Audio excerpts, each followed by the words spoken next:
안녕하세요. BTX입니다. 오늘은 누가복음 10장을 살펴보겠습니다. 예수님은 과거 12제자들을 전도 훈련차 보내셨었는데요. 이번에는 70명 혹은 72명의 제자들을 2명씩 한 팀으로 묶어서 각 마을로 파송하였습니다. 이후에 예수님도 제자들이 간 마을에 가실 예정이었습니다. 제자들은 예수님의 요청을 따라서 추수할 것은 많은데 일꾼이 적다면서 추수할 밭의 주인에게 일꾼을 보내주실 것을 기도하게 하셨습니다. 그리하여 예수님은 기도의 응답으로 추수할 일꾼들을 보내주실 것임을 제자들이 알게 하신 것입니다. 예수님은 제자들을 보내시는 것이 마치 양을 이리떼 가운데로 보내는 것 같다고 말씀하십니다.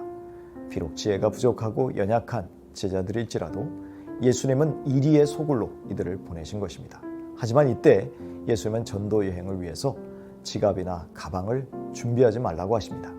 그것은 하나님의 공급하심을 의지하라는 말씀입니다.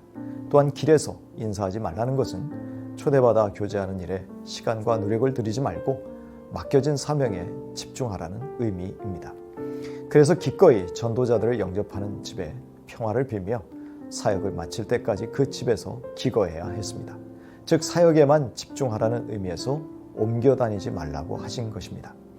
영접하는 동네에서 병자들을 고쳐주며 하나님의 나라를 선포하지만 영접하지 않는 곳에서는 신발의 먼지를 털어버리라고 그곳을 떠나라고 하십니다.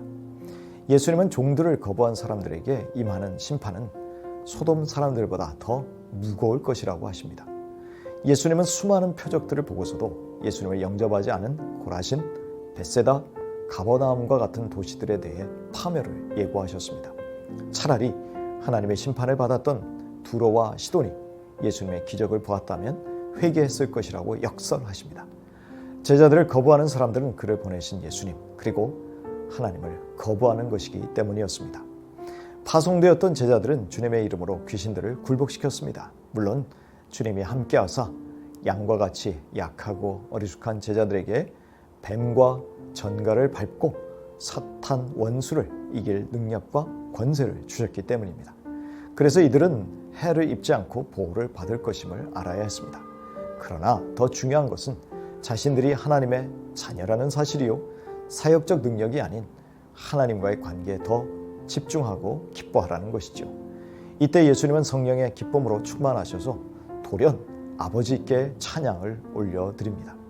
그 이유는 당신이 파송한 어리숙한 자들이 전능하신 하나님을 알고 용감하게 이 사역의 현장에 뛰어들어 능력 있게 사역하였기 때문입니다. 예수님의 제자들이 엄청난 능력을 보이는 것이 얼마나 큰 복인지를 상기시켜 주셨습니다. 과거 많은 선지자들과 왕이 기다렸던 이 일들을 제자들이 지금 보고 듣고 행하고 있었기 때문입니다. 내가 무엇을 해야 영생을 유업으로 얻겠습니까? 예수님을 시험하려는 율법사의 질문을 통해서 율법사의 관심은 어떻게 하면 행위를 통해서 영생을 상속할 수 있는가 였습니다. 그런데 상속한다는 것은 유업을 조상에게서 물려받을 수 있다는 것이 전제되어 있는데 율법사는 상속조차도 노력과 공로를 통해서 얻겠다는 태도를 보이고 있습니다. 즉 행위를 통해 구원과 영생을 얻고자 하는 관점에 사로잡힌 자임을 알 수 있지요. 그러자 예수님은 율법에 어떻게 기록되었고 어떻게 이해하고 있는지를 물으셨습니다. 율법 교사는 율법은 하나님 사랑, 이웃 사랑이라고 정확하게 정리하였습니다. 예수님은 율법사에게 네 말대로 하나님을 사랑하고 이웃을 사랑하면 영생을 얻게 될 것이라고 말씀하십니다. 그렇다고 예수님이 행위로 선한 행위로 구원을 얻게 된다고 말씀하신 것은 아닙니다. 예수님은 사마리아인의 헌신과 사랑이 부각된 비유에서 당시 제사장이나 레위인들을 비롯한 종교 지도자들의 율법 준수가 얼마나 가식적이고 무능한지를 폭로하고 계십니다. 예수님은 강도 만난 사람에 대하여 세심한 배려와 돌봄을 베풀고 있는 사마리아인을 대조적으로 등장시켜서 누가 나의 이웃인가가 아니라 누구에게 이웃이 되어야 하는가라는 화두를 제시하신 것입니다. 즉 절박한 처지에 있는 사람, 곤경에 처한 사람에게 이웃이 되어야 한다는 말입니다. 비록 그 사람이 사마리아라도 말입니다. 그 정도의 수준은 되어야 이웃을 사랑한다고 할 수 있지 않겠느냐라는 것이죠. 주님은 이 비유를 통해서 서로 상종도 안 하는 적대적인 민족, 인종, 나라의 사람들까지 사랑할 수 있는가라고 질문하고 계십니다. 예수님은 율법사에게 하나님 사랑, 이웃 사랑을 통해서 영생을 얻을 수 있다는 나름의 자신감을 어리석다고 지적하신 것입니다. 여전히 그리스도보다 자신의 의를 통해서 구원을 얻겠다며 몸부림치는 종교인이 깨어나려면 자신의 무능함을 깨달아야 했습니다. 한편 제자들은 예수님의 발 앞에 엎드려 예배하며 말씀을 경청하였던 마리아의 모습을 본받아 신앙의 균형을 잡아야 합니다.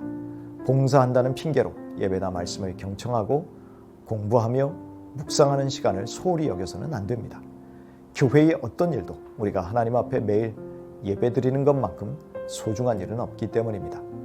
사도 바울은 자신이 어떻게 연약한 자로서 험악한 세상 가운데 하루하루 사명을 감당하면서 살았는지 고백하고 있습니다.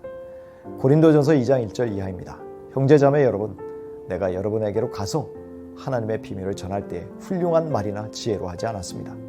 나는 여러분 가운데서 예수 그리스도 곧 십자가에 달리신 그분밖에는 아무것도 알지 않기로 작정하였습니다. 내가 여러분과 함께 있을 때에 나는 약하였으며 두려워하였으며 무척 떨었습니다. 나의 말과 나의 설교는 지혜에서 나온 그럴듯한 말로 한 것이 아니라 성령의 능력이 나타낸 증거로 한 것입니다.